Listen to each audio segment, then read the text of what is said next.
자, 여러분, 국가의 권력하고 범죄 조직의 검은 돈이 만약에 손을 잡는다. 상상해 보셨나요? 이게 그냥 영화 속 얘기가 아니라 실제로 한 나라 전체가 이 둘의 야합 때문에 통째로 어둠에 잠기는 일이 벌어집니다. 오늘 바로 이 충격적인 현실, 나루코 국가에 대해 한번 제대로 파헤쳐 보겠습니다. 와, 권력의 공주린 두 얼굴의 정치인. 이거 진짜 무서운 말이죠. 심지어 이걸 누가 했냐면 미국 연방판사가 한 나라의 대통령이었던 사람을 두고 한 말입니다. 대체 어떤 사람이길래 이런 평가를 받았을까요?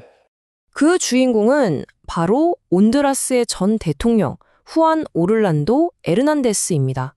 보세요. 겉으로는 법과 질서를 외치고 미국한테 마약 카르텔 잘 잡는다고 칭찬까지 받았어요. 마약과의 전쟁의 든든한 파트너였죠. 근데 실체는 뭐였냐? 유죄 판결받은 마약 밀매범이었던 겁니다. 무려 400톤의 코카인을 몰래 들여왔고 마약상들한테 수백만 달러 뇌물을 받아서 자기 권력을 유지하는 데 썼습니다. 정말 영화보다 더한 현실이죠. 45. 이게 바로 그가 미국 법원에서 선고받은 징역 횟수입니다. 45년. 사실상 남은 인생 전부를 감옥에서 보내라는 얘기죠. 아니, 근데 한 나라의 대통령이 어떻게 이런 말도 안 되는 짓을 저지를 수 있었을까요? 이게 어떻게 가능했을까요? 자, 그럼 이제부터가 진짜 중요한 얘기입니다. 어떻게 한 나라의 민주주의가 이렇게까지 망가져서 말 그대로 범죄 조직의 놀이터가 될 수 있었을까? 그 끔찍한 추락의 과정을 한번 같이 따라가 보시죠. 모든 비극의 시작은 2009년 군부 쿠데타였어요. 나라가 엄청나게 혼란스러워졌죠. 바로 이 틈을 파고든 게 에르난데스입니다. 2014년에 모든 골목에 군인을 세워서라도 안전하게 만들겠다 이러면서 대통령이 됐어요. 그리고 2017년 이게 진짜 기가 막히는데 재선 투표에서 지고 있었거든요. 근데 갑자기 개표 시스템이 딱 멈추더니 다시 켜지니까 결과가 뒤집혀 있는 겁니다. 이런 노골적인 부정선거로 권력을 연장한 거죠. 그래도 영원한 건 없다고 2022년에 퇴임하자마자 바로 체포돼서 미국으로 끌려갔습니다. 자, 이런 상황에서 국민들 마음은 어땠을까요? 이 그래프 한번 보세요. 정말 처참합니다. 2010년에는 65%가 넘는 사람들이 우리나라 민주주의 괜찮다고 생각했는데 딱 10년 만에 그게 30%로 반토막도 더 난 거죠. 이건 그냥 나라에 대한 믿음이 완전히 박살났다는 뜻입니다. 그럼 그 믿음이 사라진 빈자리를 뭐가 채웠을까요? 네, 바로 범죄입니다. 국가가 국민을 지켜주지 못하니까 사람들이 그냥 범죄에 노출된 거예요. 10년 전에는 14%였던 범죄 피해 경험률이 25%까지 치솟았어요. 이게 바로 나라가 망가질 때 평범한 사람들이 겪게 되는 진짜 고통인 거죠. 자, 그래서 우리가 계속 얘기하는 나르코 국가가 도대체 뭐냐? 이게 그냥 공무원 몇 명이 돈 받아먹는 그런 부패랑은 차원이 다른 얘기입니다. 생각해보세요. 법을 만드는 국회, 판결을 내리는 법원, 심지어 군대랑 경찰까지. 나라의 시스템 전체가 아예 범죄 조직의 하수인이 돼서 그들 이익을 위해 움직이는 상태. 국가가 그냥 범죄 조직의 사업도구가 되어버리는 겁니다. 그러면 이런 무시무시한 나라를 뒤에서 움직이는 그 범죄 엔진은 대체 어떻게 생겨먹었을까요? 이번엔 콜롬비아로 넘어가서요. 최대 조직인 클렌델 골포의 속을 한번 들여다보겠습니다. 이름부터 뭔가 대단하죠? 클렌델 골포. 우리말로 하면 걸프만 일족 정도 될까요? 콜롬비아에서 제일 잘 나가는 범죄 네트워크인데 스케일이 얼마나 크냐면 미국에서는 얘네들을 그냥 깡패가 아니라 해외 테러 조직으로 지정해버렸습니다. 그 정도 급이라는 거예요. 44억 달러.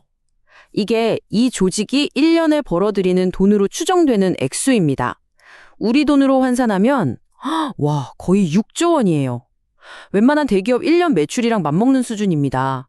이 돈으로 못할 게 뭐가 있겠어요?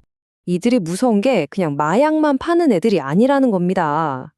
물론 코카인이 주력 상품이긴 한데 보세요.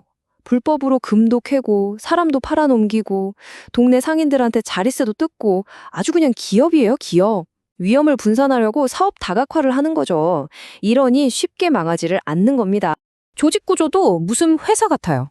맨 위에 회장님 격인 최고 지휘부가 있고 그 밑에 지역 본부, 또 그 밑에 지점들이 쫙 있는 거죠. 근데 제일 소름 돋는 건 프랜차이즈 모델이에요. 자기들이 직접 관리하기 힘든 동네는 그 지역 깡패들한테 우리 이름 걸고 장사해라. 대신 수익은 나누자. 이런 식으로 가맹점을 내주는 겁니다. 이러니까 두목 한 명 잡혀 들어간다고 조직 전체가 와야 되지 않는 거예요. 정말 끈질기죠. 자, 지금까지는 범죄 조직 얘기, 부패한 정치인 얘기를 했는데요. 그럼 이 와중에 평범한 사람들은 어떻게 됐을까요? 결국 이 모든 피해는 고스란히 일반 시민들에게 돌아갑니다. 그들의 삶이 어떻게 망가졌는지 한번 보시죠. 상상해보세요.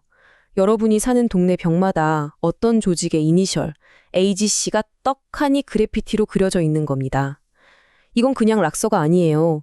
이 동네 주인은 정부가 아니라 우리다라는 조용한 선언이자 협박인 거죠. 이런 곳에서 사는 사람들은 매일 보이지 않는 공포에 시달릴 수밖에 없습니다. 10만 명당 90명. 이 숫자가 뭘 의미하냐면요. 온두라스에서 폭력이 가장 심했던 2012년의 살인율입니다. 이게 얼마나 심각한 거냐면 세계보건기구 WHO에서 이 정도면 전염병이다라고 하는 기준보다 9배나 높은 수치예요. 말 그대로 전쟁터나 다름없었다는 거죠. 근데 더 무서운 건 이 폭력이 아무한테나 향하는 게 아니라는 겁니다. 딱 타깃이 정해져 있어요. 진실을 보도하는 언론인, 자연 파괴를 막으려는 환경운동가, 그리고 인권운동가들, 사회에 쓴소리를 하고 저항하는 목소리를 내는 사람들이죠. 이런 사람들만 골라서 조직적으로 제거해버리는 겁니다. 자기들한테 거슬리는 목소리를 아예 없애버리려는 아주 치밀하게 계산된 폭력인 거죠. 결국 우리가 지금까지 봐온 이 모든 숫자들, 살인율이 어떻고 몇 명이 죽었고 하는 것들, 그건 그냥 숫자가 아닙니다. 바로 이 말처럼 영토적 야망의 인간적 대가인 거죠. 범죄 조직과 부패한 정치인들의 탐욕 때문에 희생된 한 사람 한 사람의 소중한 목숨입니다. 자, 그럼 이제 나쁜 대통령도 감옥에 갔겠다. 범죄 조직의 실체도 드러났겠다. 그럼 이제 다 끝난 걸까요? 해피엔딩일까요? 과연 한 번 무너진 나라가 다시 일어서는 게 그렇게 쉬운 일일지 마지막으로 이 질문을 한번 던져보겠습니다. 이게 진짜 어려운 문제인데요. 부패한 리더 한 명을 잡아놓는 건 사실 그냥 증상만 치료하는 거랑 똑같습니다. 정작 그 병의 근원, 그러니까 그런 괴물을 만들어낸 썩어빠진 정치 시스템, 무너진 사법부는 그대로 남아있잖아요. 이게 해결되지 않으면 제2, 제3의 에르난데스는 언제든 또 나올 수 있는 거죠. 하지만 그렇다고 희망이 아예 없는 건 아닙니다. 바로 온두라스 국민들이 직접 그 희망을 보여줬어요. 2021년 선거 때 정말 엄청난 수의 사람들이 투표소로 몰려 나와서 야당 지도자를 뽑아줬습니다. 이건 말 그대로 우리는 더 이상 나르코 국가에서 살지 않겠다라고 온몸으로 외친 거나 다름없어요. 민주주의를 되찾겠다는 그 의지가 정말 대단했죠. 결국 오늘의 모든 이야기는 이 질문 하나로 모아집니다. 만약 내 나라가 범죄 조직의 손아귀에 통째로 넘어간다면 우리 같은 평범한 사람들은 대체 어떻게 나라를 되찾을 수 있을까? 어쩌면 그 답은 이미 온두라스 국민들이 보여준 것 아닐까요? 절망적인 상황에서도 포기하지 않고 투표로 보여준 그 분명한 저항. 그것이야말로 이 어려운 질문에 대한 가장 강력하고 희망적인 답이 아닐까 싶습니다.